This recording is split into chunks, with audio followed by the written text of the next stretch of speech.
understand the situation. I talked today with a priest from Canada who congratulated me for my new promotion to a superior dictator. Apparently that's a new title, or sub-dictator. Don't know exactly what it means, but that's my new title, apparently. Well, I hope I won't dictate you too much, but just explain things. Anyway, the background of the situation we are in today is definitely our relations with Rome. It's a long story, years ago, decades ago, but last year, as you know, it took an importance by the situation we are in, and also by, I would say, the non-understanding of what has always been the position of the society in that regard. I'll go a little back on last year and come to where we stand today. This situation that we have known last year started in a strange way on September 14th.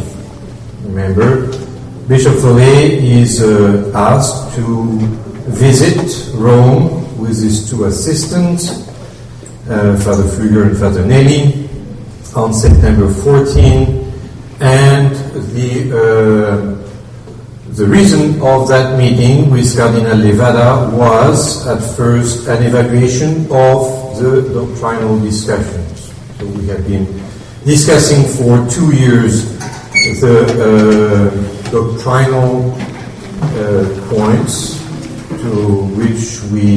against which we have always opposed ourselves, and these different points were discussed in different sessions to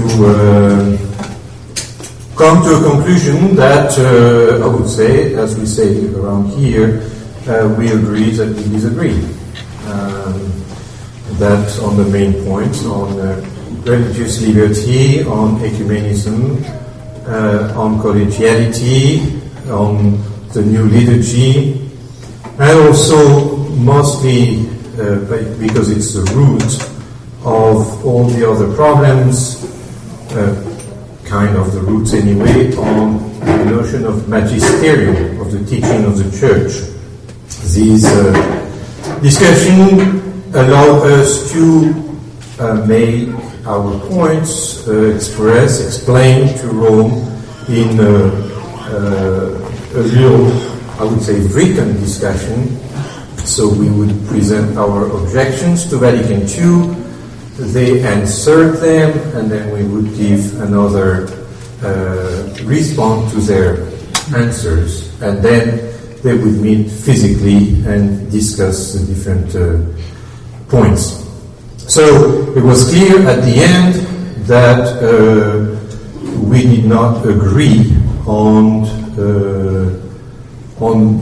all the points. They were defending the position of the Pope, which is the hermeneutic of continuity, so that there is no errors in Vatican II, but they are misunderstanding, or there is a spirit of Vatican II that took astray the real council, and so on, but they cannot be errors in Vatican II. You know very well that has never been the position of the society, and it is not today the position of the society. There are some errors and a spirit in Vatican II that leads to many more errors. So that meeting was normally called for an evaluation of these doctrinal discussions. What was surprising during this meeting is that there were no evaluation, but a proposition of a recognition of the Society of St. So that's where it started. Despite the disagreement on doctrine, Rome, through Cardinal Levada, was proposing the canonical recognition of the society. And from this 14th of September until the month of June, the society, Bishop Follet more exactly, received, would say, a double messages from Rome. On one hand, an official version, which has never been acceptable, where in the documents that were presented to us at every level, every time, the hermeneutic of continuity of Benedict XVI was always in it. And Bishop Follet, in his letters, which are not public, but which I have read, have always responded to Rome, these conditions are unacceptable. We will not go further with these conditions because they go exactly against what we have explained during 2 years on the doctrinal level. But at the same time that there were this official version, official communications with the society, there were during the whole year some other communication, not as official, but coming from high authority in the Church, close to the Pope, from even to people who talk to the Pope every day. Another version, another message, which contradicted what was given to us by the Congregation for the Defense of the Faith. And that message was that the Pope really wanted to recognize the Society of St. Pius X without any compromise, I would say, or without any conditions, not on the doctrine, and so on. So each time we received something official, there were some other communications. Another example is when Cardinal Mueller did his 2 latest interviews attacking the society. We know he's not friend. Well, at the same time, Monsignor Di Noia communicated with the society, said, no panic, it's okay, it's not the position of the Pope, or it's not the position of the... Always this double message given. And that created that confusion in some minds, because, of course, nobody could know really these 2 versions. At one point, it seemed that the Pope was ready to recognize the Society of St. Pius X as a Catholic society, a priestly society, but this ambiguity was removed, I would say, when Bishop Follet in June wrote directly to the Pope saying, well, I don't understand. I don't understand because on one hand we are told that there is no recognition of Vatican II, there is no recognition of the new liturgy, and we will keep the freedom to speak against the errors of Vatican II, and on the other hand we receive exactly the contrary message. So what do you want? What is in your mind? And in June, I believe it was the 30th of June, I'm not sure exactly of the date, but at the end of June, just before the General Chapter, Bishop Follet received a letter from the Pope which gives the conditions that he sees as necessary for the society to be recognized, and these conditions are to accept Vatican II as part of tradition, to accept the magisterium in general of the Church, which is normal, we have no problem with that, but to accept Vatican II as part of the magisterium of the Church and therefore of tradition, and to accept the validity as well as the liceti, it's more a theological term, of the new Mass. Liceti of the new Mass means, in short, the goodness of the new Mass. And you know that we have never accepted the goodness of the new Mass. We have always said that the new Mass is a poisoned one, which has made so much damage in the Church for decades now, and it's absolutely impossible for us to see goodness in the new Mass. This letter resolved, I would say, the ambiguity that was coming from Rome. Well, that's all we wanted. If you want these conditions, well, it is very clear for us that there is no way that we could go forward.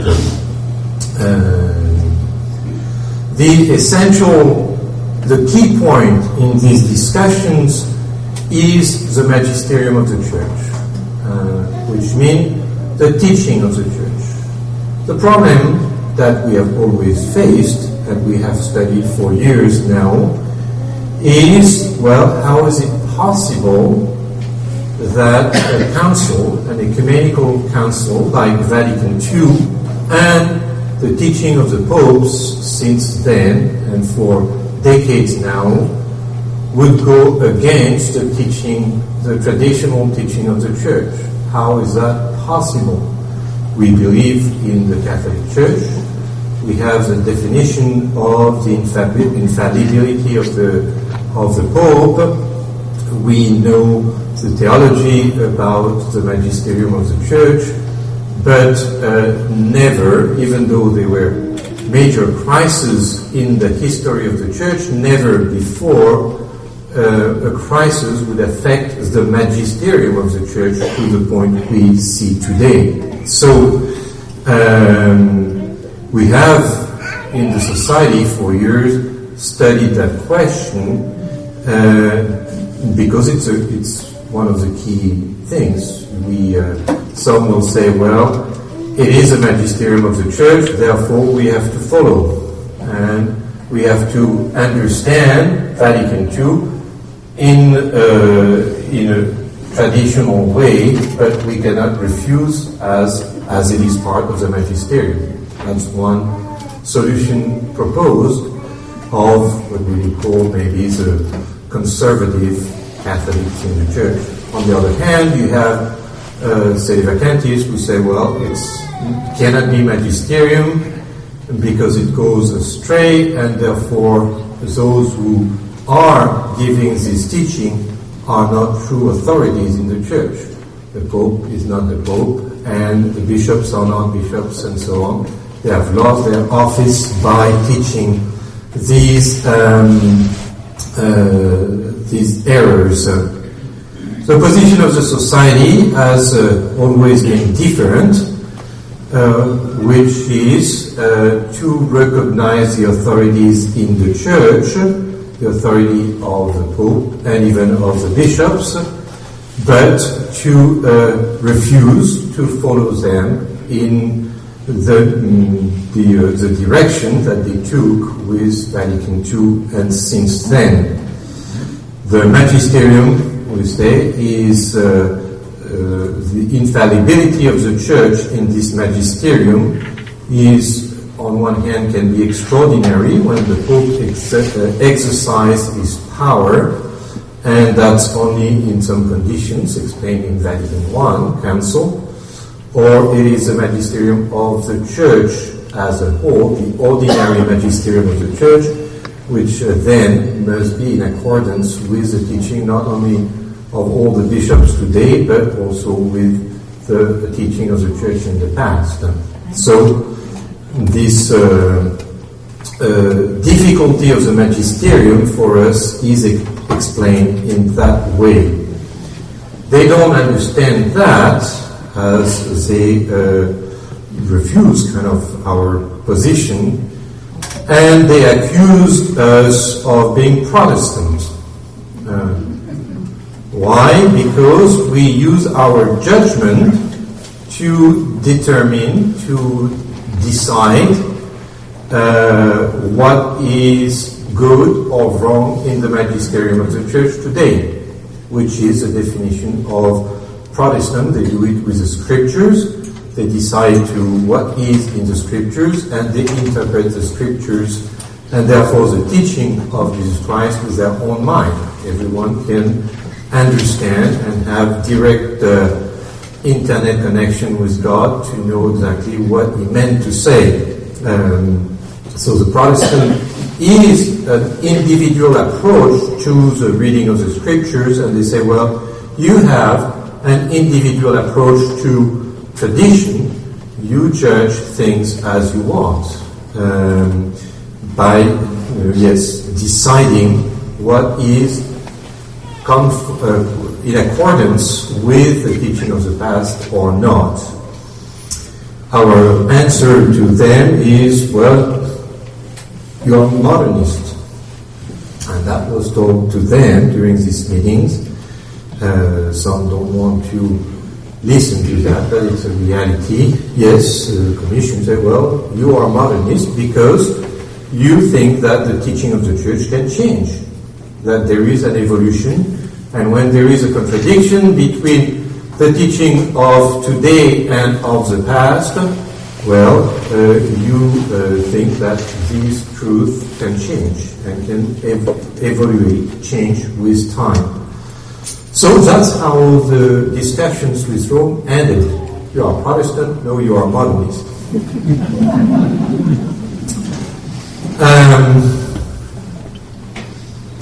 This position of Rome about the hermeneutic of continuity is not new,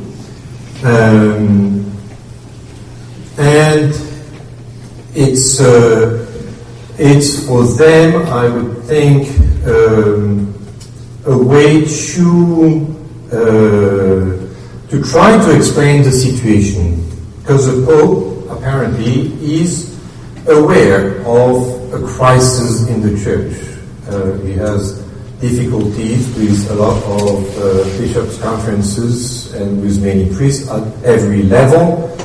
So he seems to be aware that there is a crisis in the Church.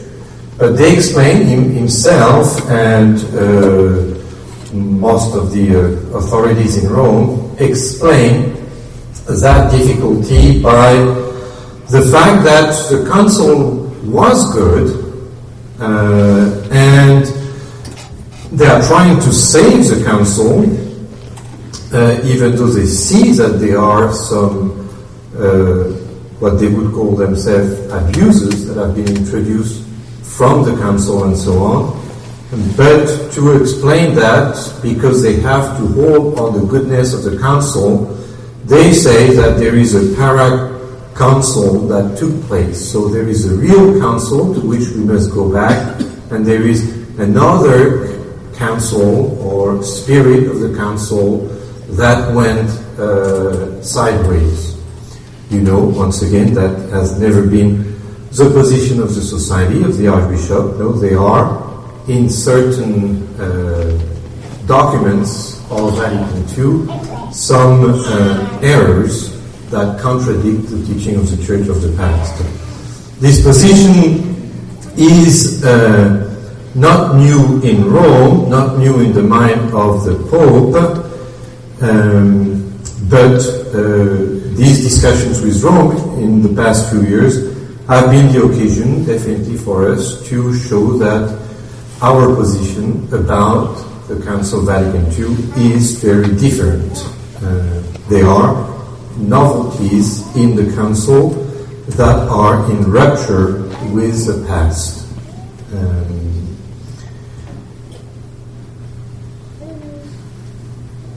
This, in a short way, a summary of what happened in the past few months around the society, and I think it explains exactly where we stand today. Today, where do we stand? Well, Bishop Follet said in a few occasions that we are back to starting point.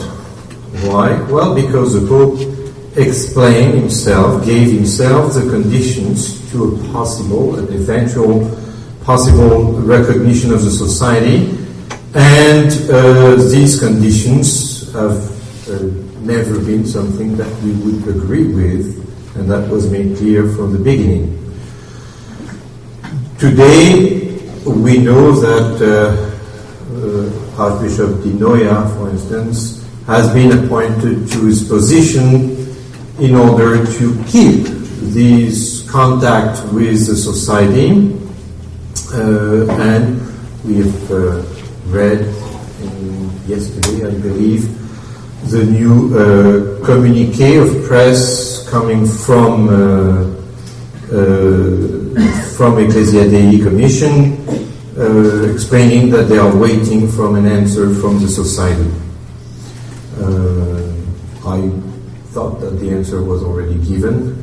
I guess they want maybe something clearer, and I'm sure they will get one if they want to.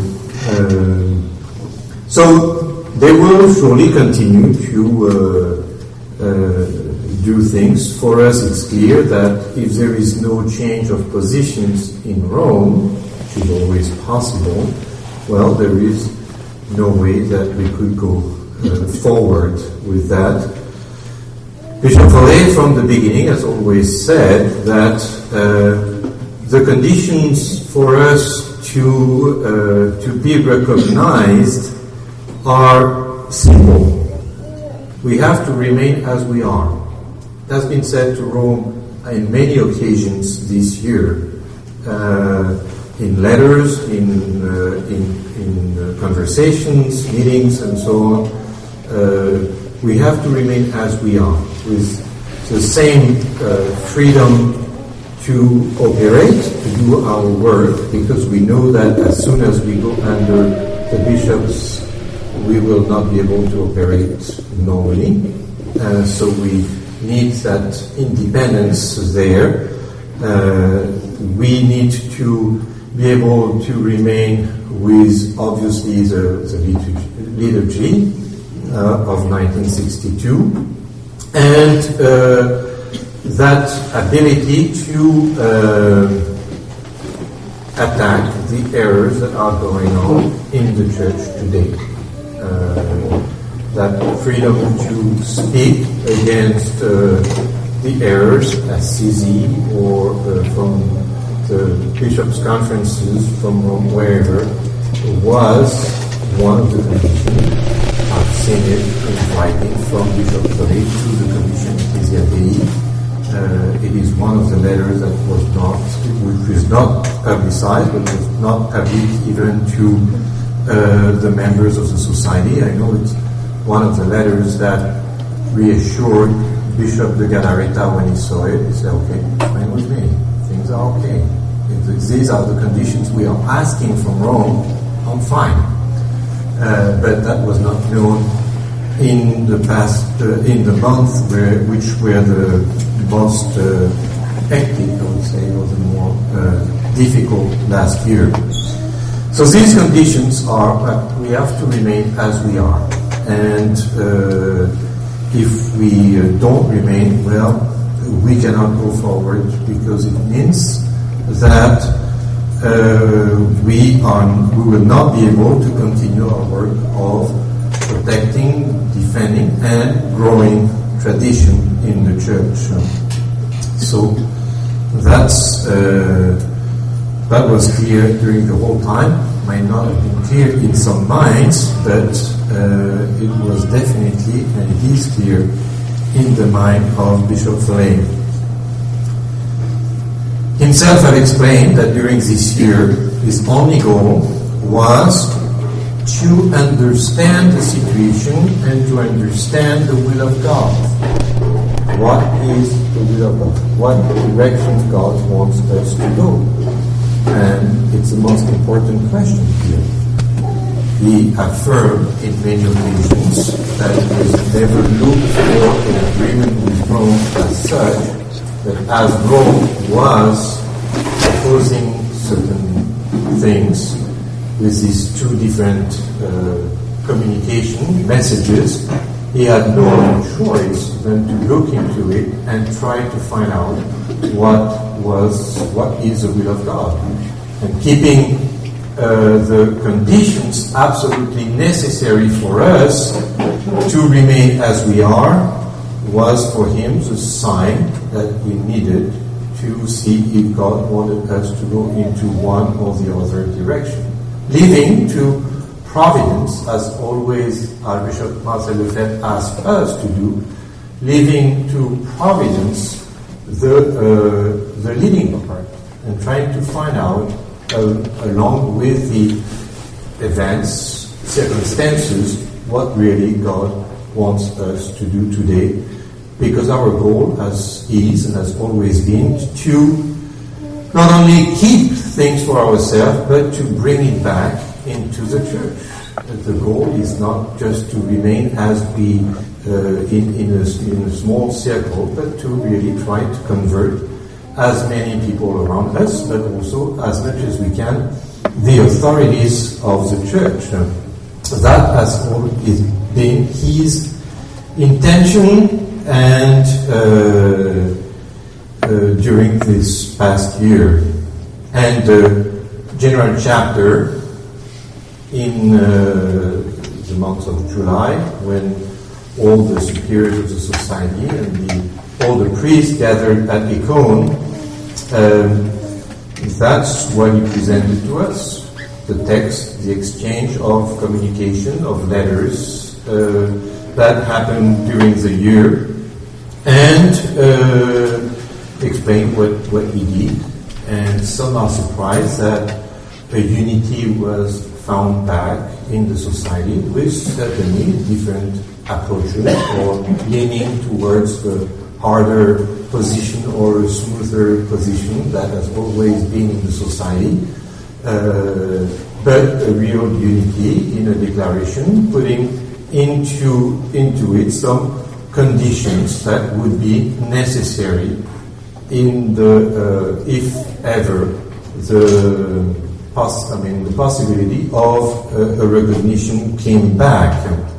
So what we need, and I can assure you there that the unity was strong at the end of the chapter, even though, as it was communicated, there were some very frank and open discussions to clear the matter up.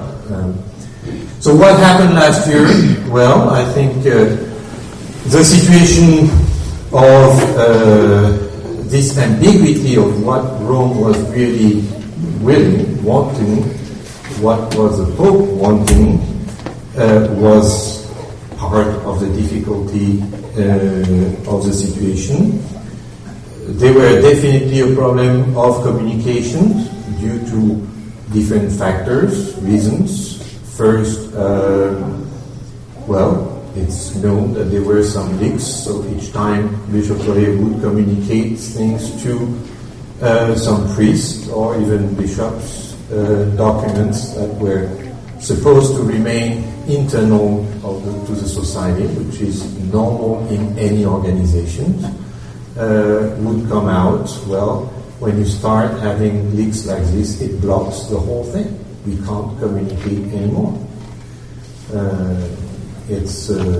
I remember myself a few years ago writing an email to a priest, and I found the email on the internet. That was already a few years ago. Well, I didn't accept that.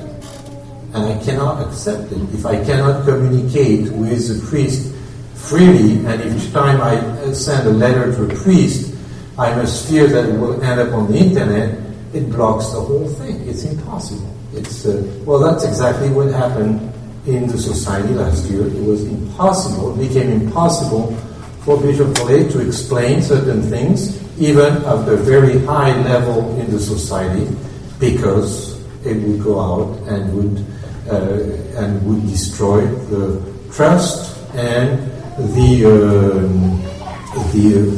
organization itself.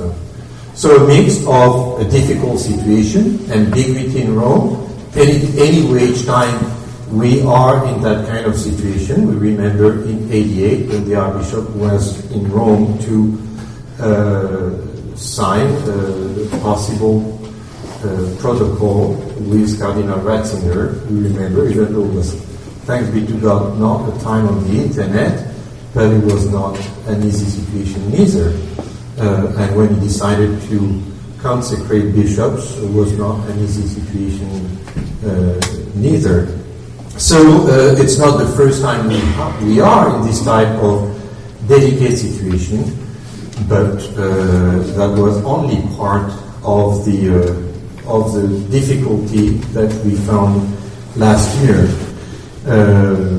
Problem of leaks, problem of communications, and also I do believe that since a long time, but especially last year, the Society of St. Pius X has been under a sort of attack, trying to destroy the organization itself, under the appearance of, well, we want to save the society, we want to help the society. No, it was not a help that these people did, it was a work of destruction, of really trying to disassemble the Society of St. Pius X. What do you do when you want to disorganize or kill an organization? You attack the head. If you can lead to distrust the head, the whole thing collapses. Every organization, human organization, is like this. When you want what destroys the most a family, it's the problems with the parents. It's not the problem with the children. It's the head. It's a father especially that is the leader of the family and so on. And when he's attacked or when he himself doesn't do his job, well, it destroys the family. Any organization is like this. Any revolution, how did the revolutions came into Russia? What did they do? They attacked the head. They attacked the leaders. The French Revolution, same thing. They attacked the king. They destroyed from the head. And when the king has no head, which is a very, not only an image in the case of France, when he's beheaded, well, there is nothing you can do. And it destroyed the whole society. What happened in the past year, and even before, it was systematically an attack of the leadership of the society. Under all kind of angles, anything. The financial angle, that was one of the attacks of Bishop Follet. This leadership, he's a dictator even more than I. Anything that could step by step lead to distressing the head of the society. And I think that my job during that crisis was to support the leadership of the society. And I've always said, I believe in providence, and whatever happens with Rome, I believe that providence will lead us there. Protect us from a bad agreement, as well as possibly lead us to a good reproduction of the society and so on. If it's good for the church, if it's good for the restoration of the Catholic Church. That has always been my leading in the past few months. But you could see it, and you can still see it on the internet. Whoever defends Bishop Follet today is evil and must be taken down. And whoever criticizes Bishop Follet in any way is a good guy. That's you can see it's exactly the pattern of whatever happened around the society during the past year, and especially at the end of last school year, May, June. But even today, it's exactly the same thing. It's still going the same direction. I think that what explains the difficult situation we found ourselves in the past few months. And I do think that these attacks were organized. Some people organize themselves, organize websites in order to systematically lead some of those who would read them to that distrust. So today, well, I think the position of the society has always been clear in its relation with Rome. We have always recognized the authority of the Pope. We have always recognized that the solution to the crisis will come from Rome. When, how, we don't know. We have always have clear idea about what would be the conditions necessary for possible recognition of the society today. And today it seems that Rome is not ready to give these conditions. Fine, we'll continue as we have always done until the time where things will become possible. Tomorrow, I don't know. In a year, I don't know. In 10 years, I don't know. 100 years. I'm not a prophet. I can't tell you. But the position of the society on this question has always been clear in our minds. Surely you want to hear a few words on the last events, especially the exclusion of Bishop Williamson from the society. Very sad decision. It is the first time that the Society of St. Pius X loses a bishop, and we don't have that many, as you know. So it's affecting us in a much stronger way than any other crisis that the society went over in the past. Crises within the society, crises around the society are not new. It has been our history of the past 40, 50 years. Every year there is a mini crisis somewhere where we can see objectively the work of the devil trying to divide, destroy and confuse people, priests. It's visible every year, nearly every year, somewhere. What happened last year is that this crisis was not a mini one, it was affecting the whole society. And it was clear to me, anyway, and to many of us priests, that what we could see sometimes in some areas, in a parish, in a district, was happening over the whole world. The crisis where I think the devil was attacking the whole society, confusing people, leading to distrust, which is a master in that. The only thing he wants is to distrust God and any authorities that God has put on earth. That's his job. Well, he's a master, and he was pretty good at it in our circles last year. So from time to time in the history of the church, of the society, the church also, but of the society, we have seen bigger crises that would affect the whole thing. Remember, even in 1988, it usually goes with major decisions. 1988, with the consecration of the bishops, well, the society lost in one day 40 priests. and the society, I believe, was about 240 priests at that time. So it's not a small number. It was a big crisis with a lot of confusion. I remember it very well. I was a seminarian at that time. The confusion that was in the people who left the society at that time. And I assure you that I saw exactly the same confusion in the people who were attacking Bishop Follet in the past year. Exactly the same attitude and the same confusion. Anyways, this crisis happens. Remember, here in the state, 83, 9 priests leave the society and go in another direction. 9 priests at that time in 83, it's more than half of the priests of the district.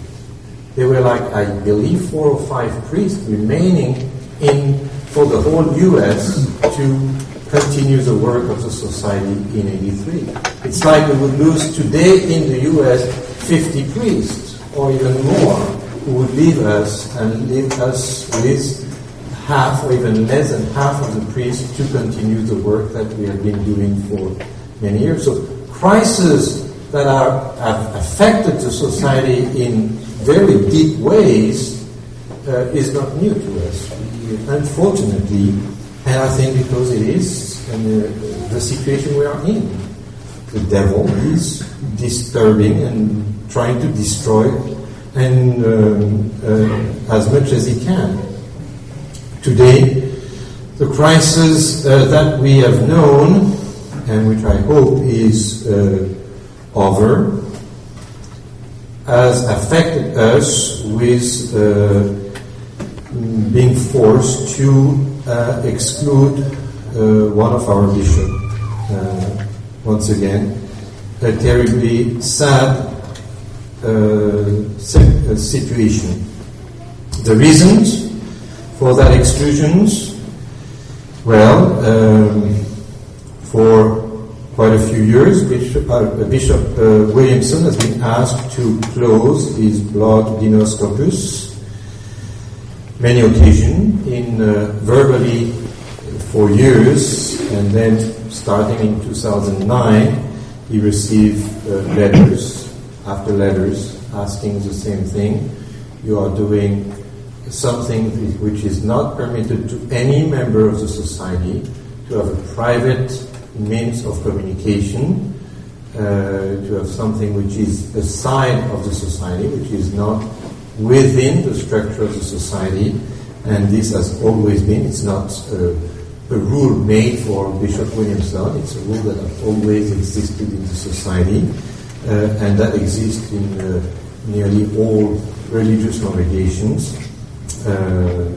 So that's one of the reasons he has always refused, and in the last monition that he received, it was one of the conditions that was asked to him, but once again he refused. Second reason is this public opposition against the Superior General, especially in the past few months. Public criticism against against Bishop Follet, asking in some occasion publicly for his resignation. Once again, attacking the head of an organization is not the way to help it. Criticizing also the General Chapter for its decisions, and especially for its declaration. So public criticism of any authority in the society. There also was a condition asked in the last monitions to apologize for this public opposition, which to me seems to be the normal things to do when this kind of action has been taken.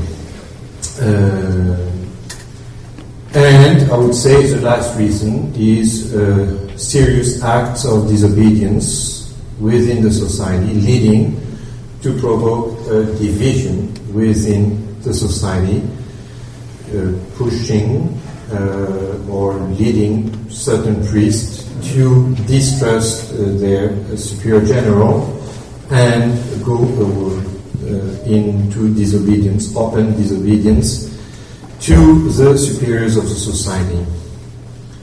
I think in the past years, everything has been tried to avoid that exclusion.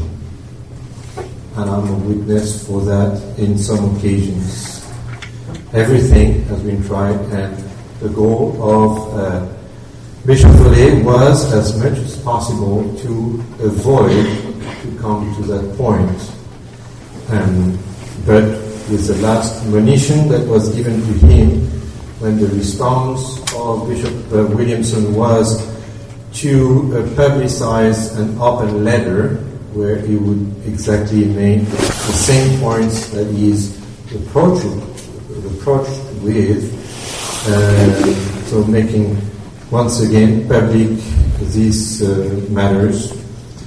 There were no other way than to proceed with the exclusion. I think that's where we stand.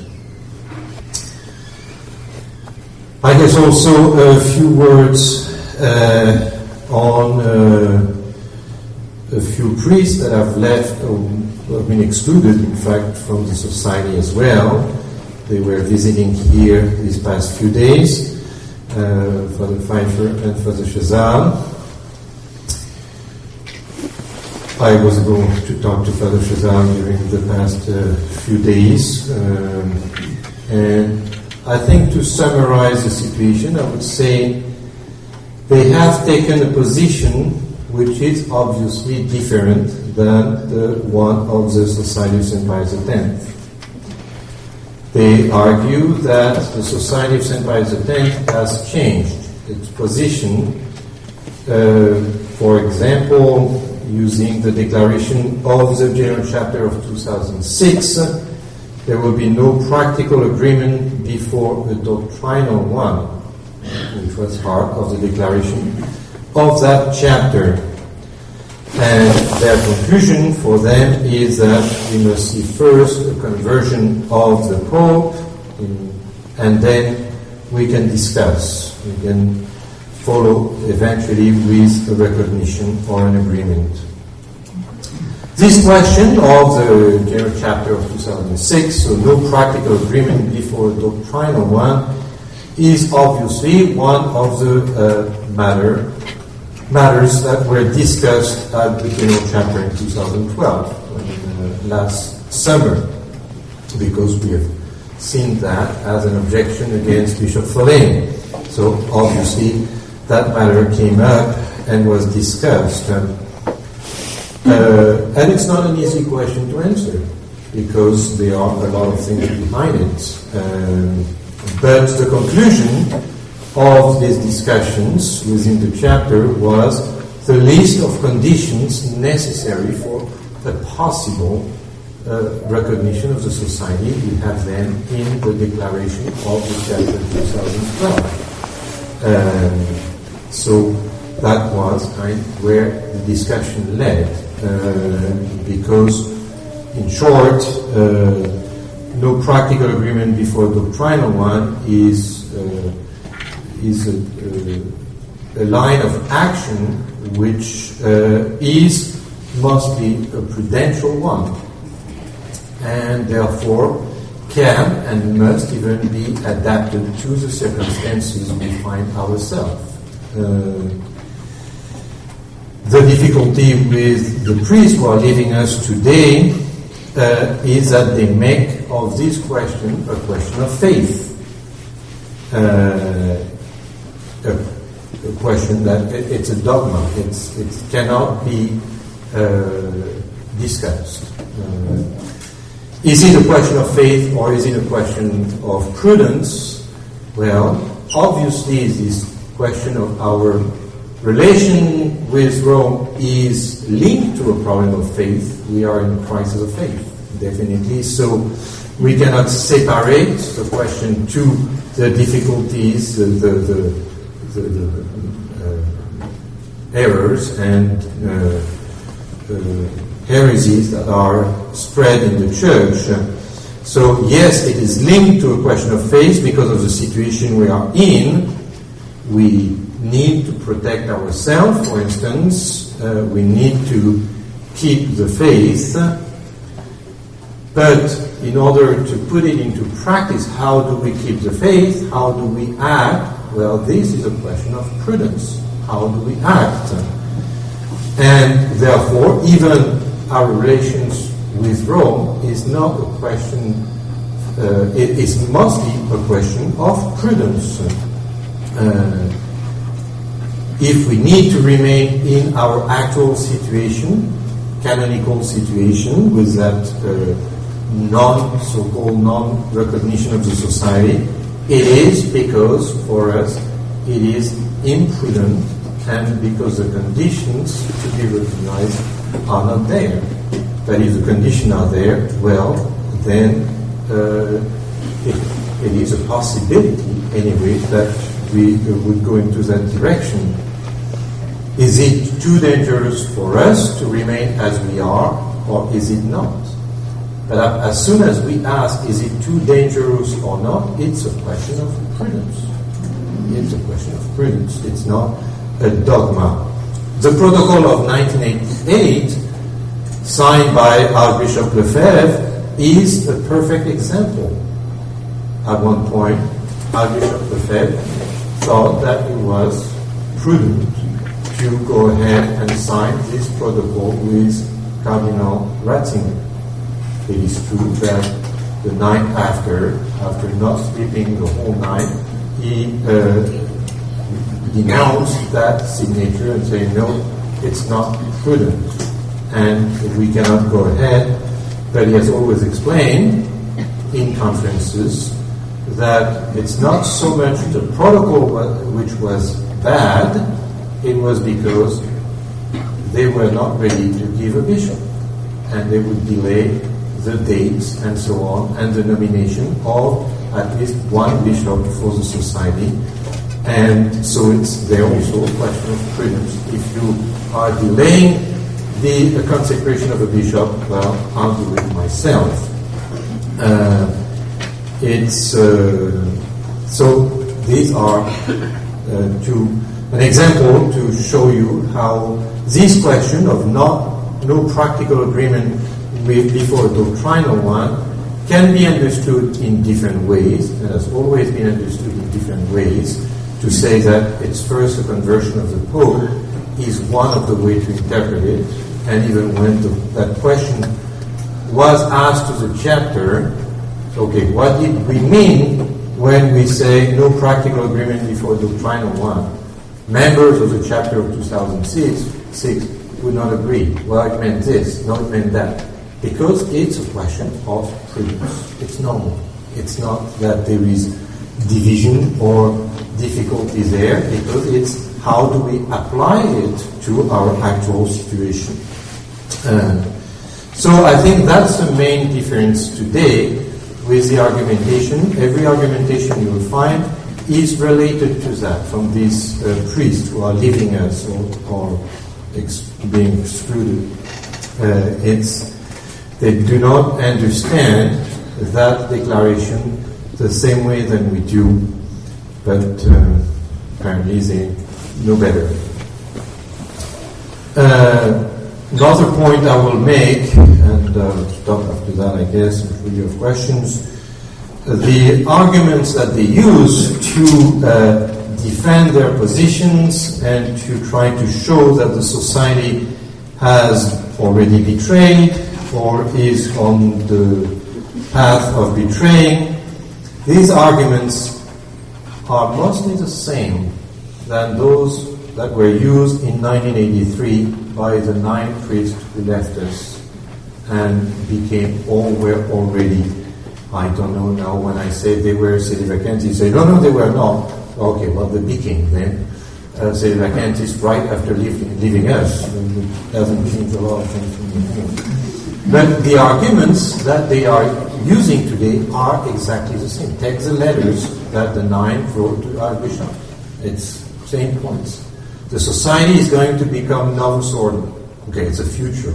Okay, the society is becoming soft.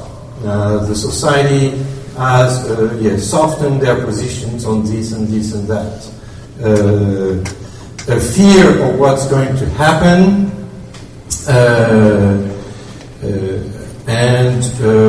and also a distrust into the superiors. We know how Archbishop Lefebvre himself was treated by the Ninth. Well, there is no difference between what they did to Archbishop Lefebvre and what many are, some are doing to Bishop Follet today. And also, because they have exploited that in 1883, it's what I would call the complex of persecution. The society is a terrible iron fist that comes after them and persecute them. That is everywhere. I could give you many examples of just what happened in the past few days. I say something to one of them, for instance, and it comes on the internet in a very different way. And of course, making it as bad as possible, so that I would look like a dictator.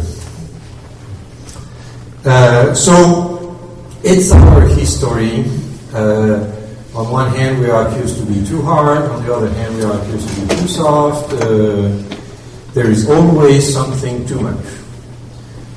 Well, to conclude here, and before seeing your questions, I would say I know that the principles that are leading Bishop Follet in these difficult times with this relation with Rome, as well as leading the society, having to make hard decisions, even of exclusions, the principles that are leading Bishop Follet are clear in his mind and clear in my mind, definitely.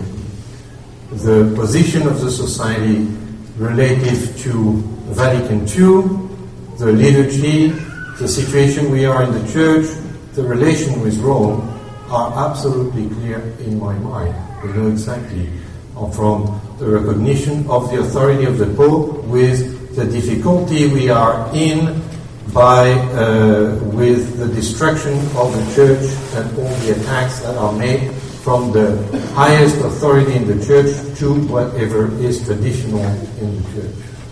I think I know all these facts, and with these clear directions that Bishop Follet has always given, and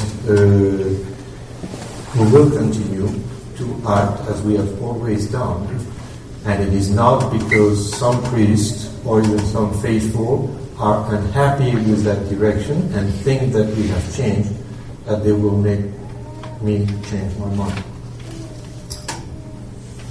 Anyway, if you have any questions. Understand the situation.